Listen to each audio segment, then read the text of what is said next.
자, 두 번째 시간 나 작품. 나는 오히려 얘가 어렵다. 오히려 얘가 비틀어서 문제 내면 얘가 좀 머릿속에 꼬일 수 있을 것 같다. 얘가 오히려 위에 글은 좀 쉬웠다. 자, 나 그래 제목은요. 제목부터 중요하다. 주식시장의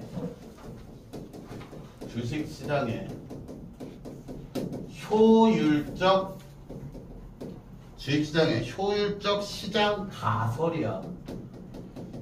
자, 요 제목부터 이해를 좀 잘해야 되는데. 자, 주식시장. 주식이 뭐지, 태윤아?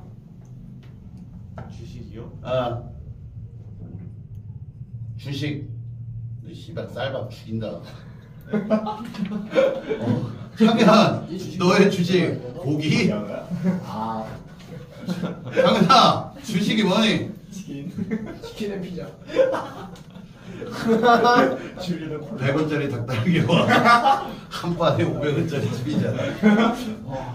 자, 여러분들 일단 주식이라는 건 여러분들 이제 앞으로 손댈 텐데 되지 마요. 좋대요. 자, 어쨌든 주식은 회사의 주인이 되는 종이 쪼가리야.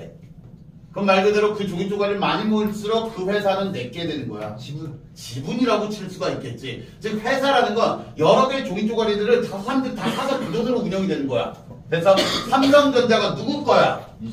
이재용 거인 이유가 뭘까? 주주다, 대주주. 대주주 주식을 가장 많이 갖고 있기 때문에. 근데 내가 야금야금 사기쳐가지고 이재용 주식을 빼돌렸어. 내가 대주주가 돼. 그러면 이제 삼성전자 누구 거야? 내 겁니다야. 그런 게 이제 기업 합병이야. 자, 근데 여기서 봐야 될 게 주식시장에 요걸 잘 봐. 효율적 시장 요거 봐. 가설이야. 가설. 그럼 뭐 하겠다는 거야? 가설을 세우겠다. 가정하겠다는 거거든. 주식시장이 효율적인 시장이다라고 가정하는 거야. 그럼 이건 비효율적인 상황에서는 이 이론이 맞아 떨어져 안 맞아 떨어져? 안 맞아 떨어져. 이건 가장 효율적이라는 걸 가정하고 들어가는 거야. 그래야만 이 이론이 이해가 돼. 이용 가능한 모든 정보를 바탕으로 합리적 기대를 형성하는 투자자들을 가정하여 또 가정했어. 이용 가능한 여기 보면 모든 정보를 바탕으로 합리적 기대를 형성하는 투자자들이 가정돼 있어. 됐어? 그러면 이 투자자들은 어떤 투자자들? 모든 정보를 갖고 있는 애들이야. 회사에. 삼성에 대한 정보, LG에 대한 정보, 모든 정보를 다 갖고 있는 주주들이야. 됐어? 그리고 얘네들의 합리적 기대를 해. 그럼 비합리적이 아니라 어떤 기대를 한다? 합리적 기대한다는 건 최대한 정확하게 예측한다는 거야. 미래 시장을 최대한 정확성을 가고 예측을 해. 왜? 모든 정보를 뭐 하고 있기 때문에? 다 갖고 있기 때문에. 여기까지 이해했냐? 여기까지? 됐지? 그럼 반으로 따지면 예를 들어서 반에 김민영이 이 투자자인 거야. 말 그대로 모든 학교 공부 지식을 다 갖고 있어. 그리고 얘가 족보닷컴을 만들어. 시험 족보를. 그 시험지는 그럼 다 맞출 확률은 커지겠지. 말 그대로 아주 똑똑한 투자자들을 배경으로 하고 있어. 자, 그러면 이걸 가정해서 그럼 왜 주가가 변동하는가? 요거 설명할 거야. 주식의 가격이 왜 계속 변하는가? 자, 우리 주식쟁이들 보면 계속 뭐 보고 댕겨? 차트 보고 댕기죠? 계속 보내죠? 주식 가격이 시간 단위로 변하죠? 하루 단위로 변해요. 어저께 샀는데는 몇 %였다가 뚝 뛰었다가 뚝 떨어지고 이거 계속 변해. 자, 이 모양에서 주식 투자자들이 주식을 매입하는 목적 왜 살까? 배당금을 받거나 매도를 통한 자본이익을 실현하기 위해서다. 자, 배당금이 뭔지 아십니까? 베팅금.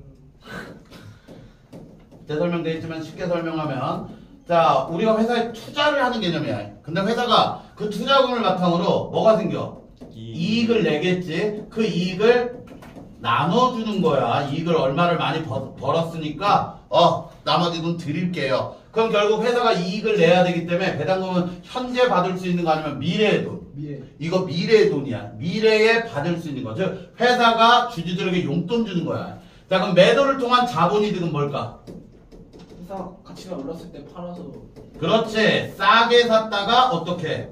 비싸질 때 팔아버리는 거야. 오케이? 요 개념을 알아야 돼. 요거는 회사가 알아서 주는 거고 자본이득은 내가 일단 쌀 때 그리고 비싸지면 팔아버려. 그럼 이득이 생기겠지.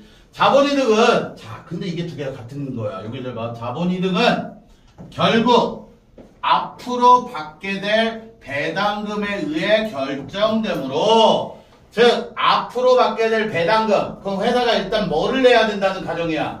이익을 내야 돼. 그럼 회사는 커질 거야. 그럼 당연히 주식도 오르겠지. 그래서 앞으로 받게 될 배당금이 결정되므로 투자자 입장에서 주식의 가치는 투자됐던 주식 가치는 미래에 지급할 배당금 총합의 현재 가치와 일치한다. 자, 그런 말 그대로 우리가 주식 한 주, 두 주를 사는 건 그 주식 금액은 뭐의 가치가 들어간 금액? 미래 가치금이 들어간 금액이라는 거야. 미래 지급할 현재 가치 총합과 일치한다. 됐지? 자, 그럼 내가 10,000원짜리 주식을 샀어. 근데 이 회사가 떨어졌어요? 아니 잘 될 것 같아. 그러면 주식이 얼마? 오르겠지. 근데 애초에 내가 이거 10,000원 주고 살 때 이 10,000원짜리 주식 지금 현재 살 거야. 뭐의 가치가 포함된 금액? 배당금이 포함된 금액이야. 미래의 가치가 포함된 금액을 사는 거야, 내가. 오케이? 자, 그러나 미래 배당금 어때? 몰라요. 불확실해. 어떻게 될지 몰라. 회사가 잘 될지 망할지 모르죠. 몰라요. 그렇기 때문에 주가에는 미래 배당금에 대한 현재 시점에 오랜만에 나왔네요. 조건부 기대치가 반영된다. 자, 조건부 기대치가 반영된다. 됐습니까? 자, 여기까지 이제 조건부 기대면 조건부 기대치란 현재까지를 정보 끊어. 현재까지 정보라는 건 과거부터 지금 딱 이 순간까지를 얘기하는 거야. 현재까지 정보, 삼성전자에 대한 정보 만들어졌을 때부터 지금까지 오늘 이 순간까지야. 딱 이 순간. 지금 내가 살 때. 정보라는 조건에 기초한 기대치로 새로운 정보가 획득되면 뭐 한다? 변화한다. 이 말이 뭐야? 즉 지금까지 해서 오늘 날짜로 계산했을 때 한 주에 10,000원의 값어치가 있는 주식이 있다고 칩시다. 됐어? 근데 이 한 주에 10,000원짜리는 과거부터 현재까지 쌓인 정보가 이 주식에 다 뭐 돼 있는 거야? 다 들어가 있는 거야. 이 정보가 10,000원어치 들어가 있는 거야. 근데 그 다음날 발표를 합니다. 회사에서 신약을 개발했다고. 탈모요? 그렇지. 창인에게 필요한 탈모약이 개발이 된 거야.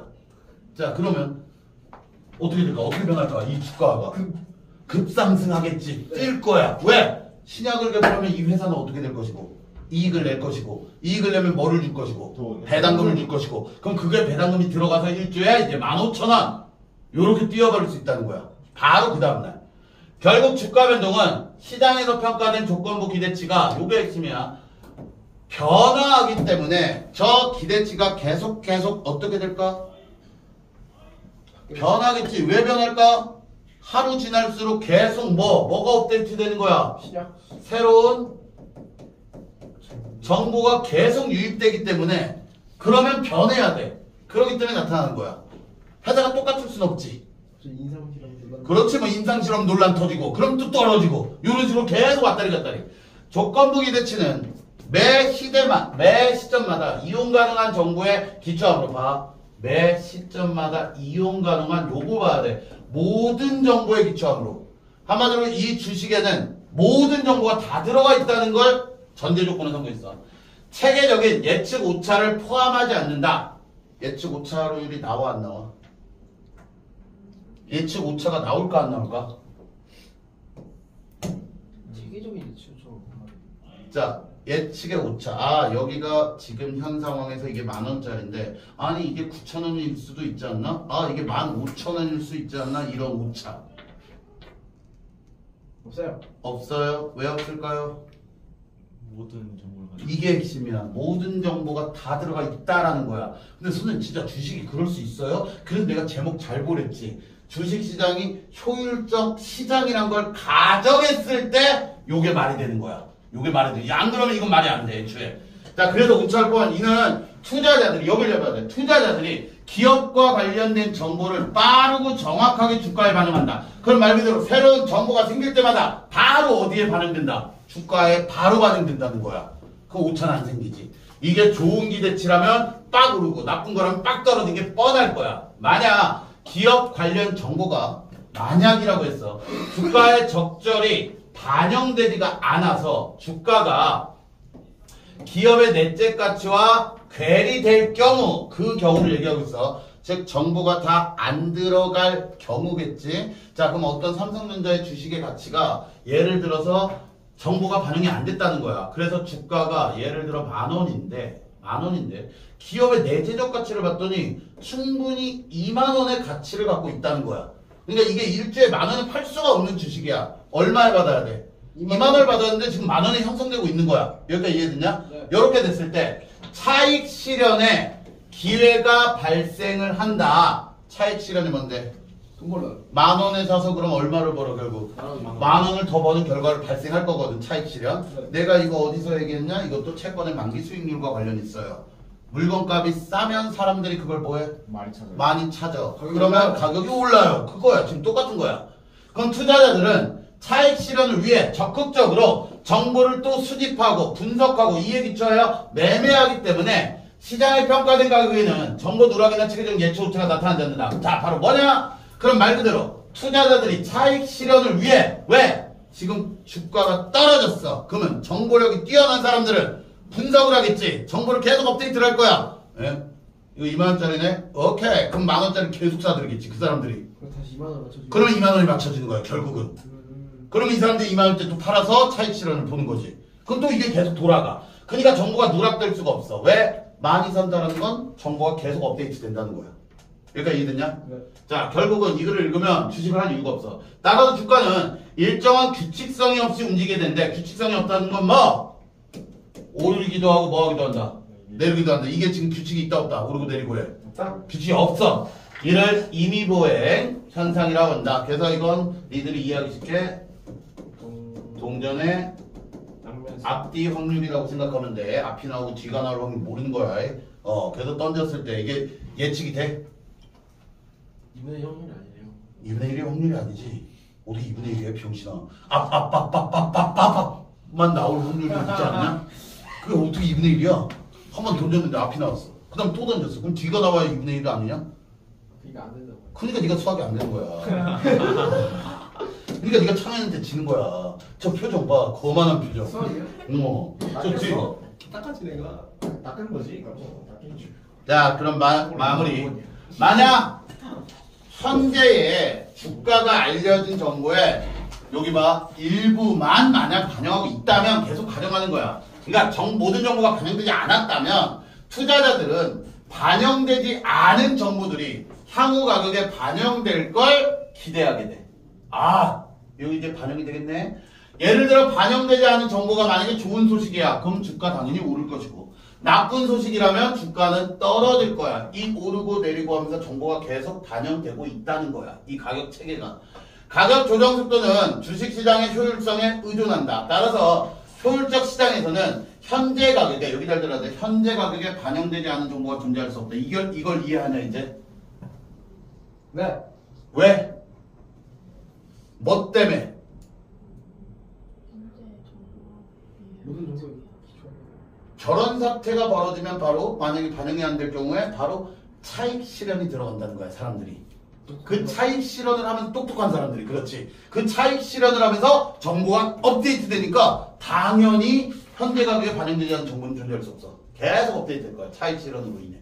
이는 현재까지 알려진 정보 가운데 미래 주가 변동을 예측하는 데 도움되는 정보가 남아있지 않는 거야. 자, 그러면 도움이 되는 정보가 남아있지 않다. 왜? 모든 게 들어가 있기 때문에. 그러니까 어설프게 주식책 보고 옆에서 쫑알쫑알쫑알 야, 그거 들었어? 삼성전자 뭐 한대? 이번에 사야 돼? 이런 말 들을 이유가 없다는 거야.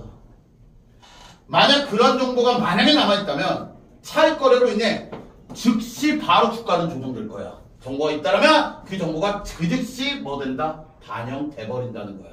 그럼 첫 번째 아는 사람은 이익을 얻을 수 있는 거 아니에요? 그렇지. 그 똑똑한 사람만이 이득을 볼 수 있다는 거야. 그럼 말 그대로 누구 급의 정보를 갖고 있으냐? CIA, FBI만 그 정보력을 갖고 있어야 돼. 모든 회사에 대한 정보. 이재용의 뭐 셋째 딸이 좋아하는 게 뭐다까지 알고 있어야 돼. 세트인가? 아니 그 딸들이. 아. 따라서 여기 봐. 효율적 시장에서는이라고 단서를 다는 거야. 투자자도 주가의 과거 변동 패턴에 기초하여 시장 수율보다 높은 금리를 실현할 수 없다는 거야. 왜? 수익률을 못 낼까? 이미 다 반영된 상태야. 내가 투자를 하려는 순간 다 반영이 돼 있는 거야. 됐어? 그러니까 개미 투자자들은 백날 주식해봤자 돈 번다 못 번다? 못 번다는 거야. 가격의 새로운 정보를 반영하는 속도가 너무나 즉각적이라 지속적인 초과 이익을 실현할 수 없다. 됐어? 그럼 지속적 초과 이익은 안 되지만 그래서 단기 투자라는 거야. 장기 투자든가 여러으로 분산 투자든가. 그래서 뒤에 가면 이제 돈 버는 방법에 대한 설명이 나오긴 해요. 하지만 여러분들은 요글까지만 장아! 꺼라.